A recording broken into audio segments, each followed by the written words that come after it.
బీడీ బిచ్చం కళ్ళు ఉద్దర అన్నట్టే ఉన్నది ఇప్పుడు మన పాలి దేశం పాకిస్తాన్ పరిస్థితి. మొన్న వద్దంటే ఆటల పోటీలు పెట్టి చేతులు కాల్చుకుర్రు, గొప్పలకు పోయి ఆగమాగం అయ్యిర్రు. ఇంకో దిక్కేమో ఉగ్రవాదులు ఎక్కడ పడితే అక్కడ బాంబులు వేలుస్తుర్రు, పబ్లిక్ ఆకలితోని నగనగలాడుతుర్రు. అబ్బో ఇట్లా ఇప్పుడు పాకిస్తాన్ కథ మస్తు ఘోరంగా ఉన్నది.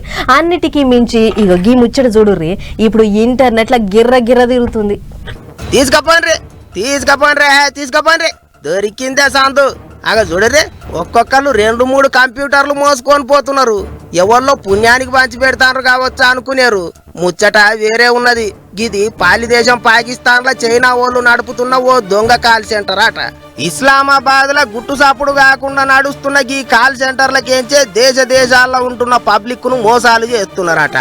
బ్యాంకు ఖాతాలు ఖాళీ చేస్తున్నారట బద్మాష్గాళ్ళు. అమెరికా ఆఫీసర్లకు ముచ్చటెరకయి దాడులు చేసిండ్రు. దొంగ కాల్ సెంటర్లో పనిచేస్తున్న వాళ్ళ మీద కేసులు పెట్టి లోపటేసిండ్రాట. ఇక అసలే గోధుమ పిండికి కోడిగుడ్లకు సుత ముఖం వాసిపోయి ఉన్నారు పాకిస్తాన్ జనాలు. పుణ్యానికి ఏదొస్తే అది ఎత్తుకపోయి అమ్ముకునేటట్టు తయారైనరు.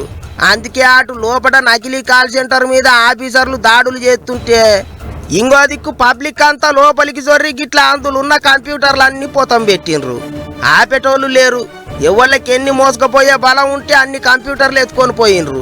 ల్యాప్టాప్లు లచ్చలు ఇలువ చేసే హార్డ్ డిస్కులు వైర్లు ఏది ఇడవకుండా ఎత్తుకపోయినరాట. రేపు ఆ దొంగ కాల్ సెంటర్లో ఏమేమి దొంగ కథలు నడిచినాయో తెలుసుకుందామంటే కూడా తిప్పలయ్యేటట్టున్నదట. మొత్తం కంప్యూటర్లన్నీ ఎత్తుకపోయినాక ఇక ఎట్లా తెలుస్తుందా వ్యవహారం ఏందో.